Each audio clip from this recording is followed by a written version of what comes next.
was coming to kick me out of the house. All I had to do is go, hey, I'm a tenant. And that would freeze up the process. You know, the sheriffs came, I had the magic words to say. There were people giving out scripts of what to say. And all I had to do was say it, and it delayed the process. I had at least easy 8 more months in that house before he could do anything about it. I had a voicemail that was crazy. It was a voicemail from a squatter to the landlord, basically just saying, they were trying to buy him out. Said, look, we'll give you some money and, you know, make you leave. And he said, yeah, you know, I know what it really will cost you. Let's up it a little bit, maybe then we'll talk. It was like, you know, taking it from like 5 to 15,000. So it was just, you know, it was very bold, very, very bad.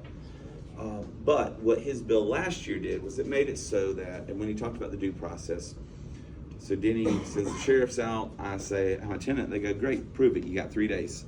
And so I have to go complete an affidavit, and within 3 days, give them something that says I'm a tenant. And you may think, well, so what? You just put something on paper. Well, now, if I'm lying about it, I've just committed a felony. I can go to jail for a number of years, and there's a lot more teeth to that than just I lied, and it's now a civil process, and 8 months later I get kicked out. By that point, I've probably just known it's coming and moved. But that's why that 3 days is there. One of the problems he's hitting, and you also heard Shay Roberts speak earlier about the having the off-duty folks be able to do it. This perfects on that idea. It also takes what he did last year, and beyond just saying I'm not a tenant, it would also kick in for the innkeepers. And so what last year's didn't touch, that has become now the loophole, is people go to the extended stay hotels, or just a regular hotel or a motel or whatever you want to call them. And if they fall under the innkeeper's provision, it's not an eviction then, but they're able to still claim and extend it out, and it's that long period. So now it'll give those same protections so that they can have that quick turnaround in the affidavit and really kind of address the problem as a whole. Anybody know the difference between innkeeper provisions and regular real estate? Landlord tenant, yeah. Yeah. Innkeeper is hotels. Yeah. And you know, and they have different laws. They can basically kick you out the same day they tell you we're going to kick you out. Unless you're a squatter. Unless you're a squatter. No, unless you're a squatter. And then of course landlord tenant. That was the problem before, is that they would fall under the tenant of sufferance, and then be able to just stay there until you could execute on the go through the magistrate court or state court in Cobb and get a writ of possession, and then schedule with the sheriff to set them out. And that's where and just the wheels of justice. So, yes. But no, that's essentially what he's going to be doing, is tightening up some of the areas that it did not hit last year, or some of the things where there could be some perfection. And so hopefully that'll help a lot. There was also some concern that some folks were falling into this, the victims of the scammers. Right. The Craigslist people, you know, they would steal my listings, and what would be a $2,000 a month house they put on the market for $750.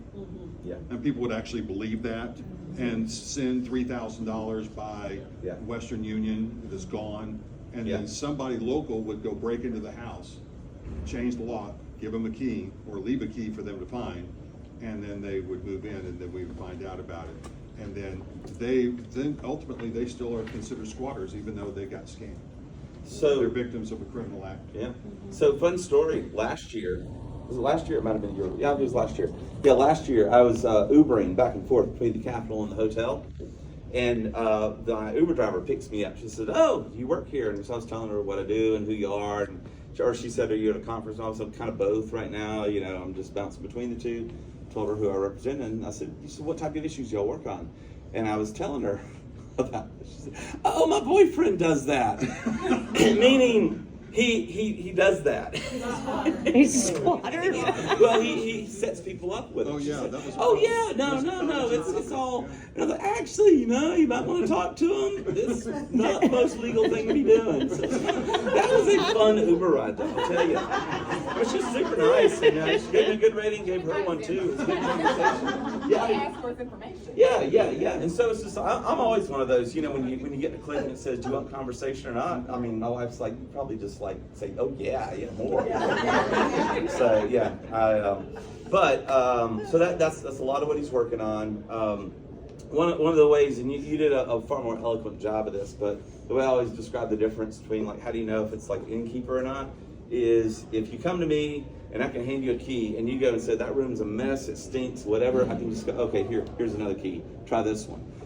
That's innkeeper.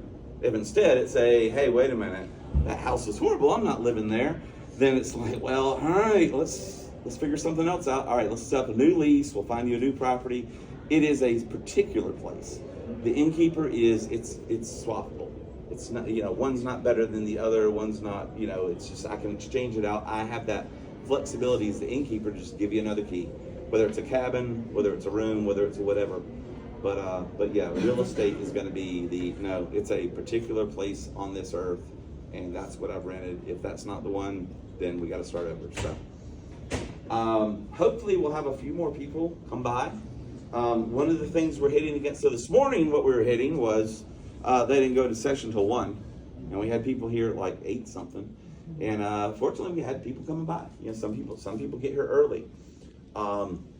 Right now what we're heading up against is they go in at 1, and so a lot of them probably are hitting where, I'm trying to see, I've texted a bunch of them. Hopefully some of them are going to be here. If at a certain point they're just going to go in, what we'll probably do is just get y'all over there.